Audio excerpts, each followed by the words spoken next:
What's up, guys? We are here at the Battleborn booth behind the big statue, and I'm here with Randy, the creative director. How are you doing today, Randy? Hey, I'm great. It's been an awesome PAX, and I'm glad you guys are with us. Awesome. So we checked out Battleborn. It's got a lot of Borderlands in it. So what kind of makes it stand different from Borderlands? Well, you know, like a lot of our games, Borderlands was a unique mix of FPS and RPG.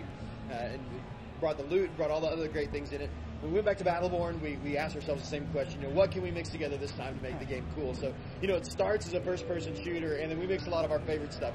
You already mentioned it's got some Borderlands in it. It's still got a little bit of that cool RPG flavor, though we've mixed it up a little bit. We cut in a little MOBA, we cut in a little classic shooter, we cut in a little bit of everything, and then we gave you 25 playable characters to experience the game with. So a lot of variety in this game. You said it takes some stuff from MOBAs, so you're taking stuff like kind of like the progressive leveling and the ultimate skill. What other stuff are you taking from things like MOBAs? Well, we really love this concept of in-game growth, and it really came from two areas. One is at the end of the Borderlands 2 cycle, when I was starting to first roll into Battleborn and we were starting to dream what it would be. What we really loved when we made characters for Borderlands is you got to play with the talent trees, and as developers, right, we got to go in and do this thing where we could play with the talent tree, play around a little bit, and then reset it, and play around and reset it, play around and reset it. And we're like, man, that's really cool. I wonder if we could make a game out of that. So when we started looking at other games that were doing it, that was the time a lot of the MOBAs really started to show up on the scene. So definitely. We really love that concept of when you play a match has a time limit on it. A mission, even like a cooperative mission, has a time limit on it, around 20 or 30 minutes. And in that space, you start at level 1 every time, and you get to do that really rapid growth ramp. You're getting like a level every minute. It feels like candy raining down from heaven. Like, level up, do you make a choice? Level up, make a choice. Yeah, it's really cool stuff, right? So that was really cool. And then we love mixing in, especially with competitive, the idea of their NPCs scurrying around. You saw not only the MOBAs do it, but Titanfall and some other games did that.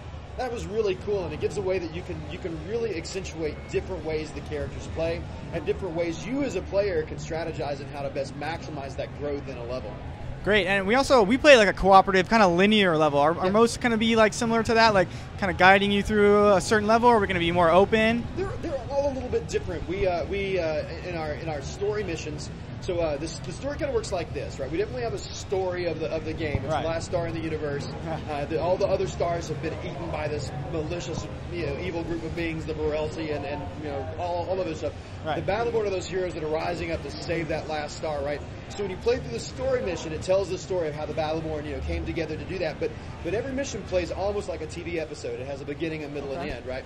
So when you play through, you're going to get to you start at the beginning. You play through all that. And some of them are, some of them are certainly a little bit more linear. You play through, I think the one today is actually an escort mission. You get to the point, you got the sentry, and you get to escort it through. We got a couple of those, but we mix it up. We've got some that are a little bit more, kind of hub and spoke, and some that are a little bit more, defense type missions. So we want to give a little bit of variety, even with our campaign, and then we layer on competitive that you haven't even seen yet. Right? Yeah. Can you talk about competitive at all? I absolutely can talk about competitive. I'm stupendously excited about that. It's been a while at Gearbox since we come back to competitive play. We did a little bit back in the day with Halo and Counter-Strike and all of that, and we loved it. We loved being a part of that. And when we came back to Battleborn, that was one of the things we put on the table right at the beginning. Let's get back to competitive, and let's do that. It's cool. Borderlands didn't really have that. You had some dueling and stuff, but we really didn't balance for that. We just wanted you to have an awesome co-op experience. So Battleborn, we wanted to take on that challenge of doing both. Keep that cooperative experience alive. We bring competitive in. So we have 3 competitive modes, Capture, Meltdown, and Incursion.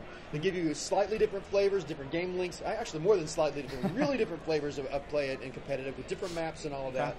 Different ways to get these Battleborn fighting one another, which really changes up how you build them and why you would need certain abilities and all that. Again, another way to play those characters and try them out and do different things. Right. Are we going to see kind of like the NPCs like you were saying earlier, like in Titanfall? We're going to have some of those NPCs during the yeah, absolutely. One of my favorite competitive modes that we have is this mode called Meltdown. And Meltdown's a mode where you have these little, you have a lot of these robots. We actually call them minion robotics. We just embrace the term minions for that and call them that. Awesome. And the little cute robots that I love to just rip apart in this matches is awesome. So when you play in Meltdown, you're actually escorting groups of those minions into recycling centers. We have this rogue AI that's gone nuts. His name is Minrek. He was originally programmed to recycle minions, and now he fancies himself a robot volcano god, and you must sacrifice the minions to him to appease him.